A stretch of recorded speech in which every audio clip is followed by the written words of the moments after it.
Social media ഇൻസ്റ്റാഗ്രാമിൽ വന്നിട്ടുള്ള ഓരോ വെഡ്ഡിങ്ങിലും വെറൈറ്റി ആയിട്ടുള്ള റീലുകൾ വരുമ്പോഴാണ് എൻ്റെ കല്യാണത്തിനും ഇതേപോലെ തന്നെ വേണം.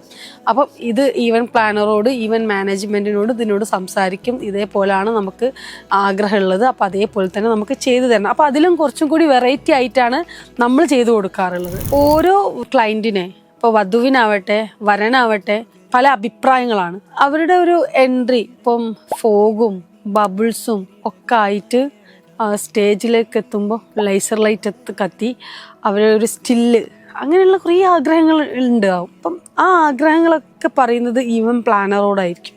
അപ്പോൾ ഈവൻറ്റ് പ്ലാനർ തക്കതായ രീതിയിൽ അത് മൂമെൻറ്റ് ഫസ്റ്റ് ടൈമിൽ ബ്രൈഡലും ഗ്രൂമും കൈ രണ്ടാളും പാത്ത് വേയിലൂടെ റാമ്പ് ചെയ്ത് വരുന്ന സമയത്ത് എവിടെ നിന്നാണ് പ്രോപ്പിറ്റ് പൊട്ടേണ്ടത്, അല്ലെങ്കിൽ കൂൾ പെയറോ ഏത് സമയത്താണ് കത്തേണ്ടത്, ഫോഗ് അതേപോലെ തന്നെ ഏത് സമയത്താണ് ഫോഗ് വന്ന് ആ ഒരു ഏരിയ ഫുള്ളും വൈറ്റായിട്ട് കാണണമെന്ന് ആഗ്രഹങ്ങളൊക്കെ നമ്മുടെ ക്ലയൻറ്റ്, അതൊക്കെ ഇവരുടെ ആഗ്രഹം എന്ന് പറയുന്നത് സോഷ്യൽ മീഡിയ റീലുകളാണ്.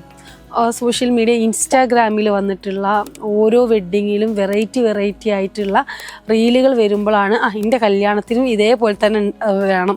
അപ്പം ഇത് ഈവൻറ്റ് പ്ലാനറോട് ഈവൻറ്റ് മാനേജ്മെൻറ്റിനോട് ഇതിനോട് സംസാരിക്കും. ഇതേപോലെയാണ് നമുക്ക് ആഗ്രഹമുള്ളത്, അപ്പോൾ അതേപോലെ തന്നെ നമുക്ക് ചെയ്തു തരണം. അപ്പോൾ അതിലും കുറച്ചും കൂടി വെറൈറ്റി ആയിട്ടാണ് നമ്മൾ ചെയ്തു കൊടുക്കാറുള്ളത്. കാരണം ഇപ്പം അതേ ഒരു സാധനം ചെയ്യല്ല, അതിലും കുറച്ചും കൂടി വ്യത്യസ്തമായിട്ട് ഇപ്പം പ്രോപ്പർ പൊട്ടുന്ന സമയത്തും അതേപോലെ തന്നെ കൂപ്പേറോ ചെയ്യുന്ന സമയത്തും ഫോഗ് വരുന്ന സമയത്തും ഈവൻ ലേസർ ലൈറ്റ് കത്തുന്ന സമയത്തൊക്കെ എങ്ങനെ ഏതൊക്കെ സമയത്ത് ഏതൊക്കെ ടൈമിൽ വേണം എന്നുള്ളത് നമ്മളാണ് പ്ലാൻ ചെയ്ത് കൊടുക്കാറുള്ളത്.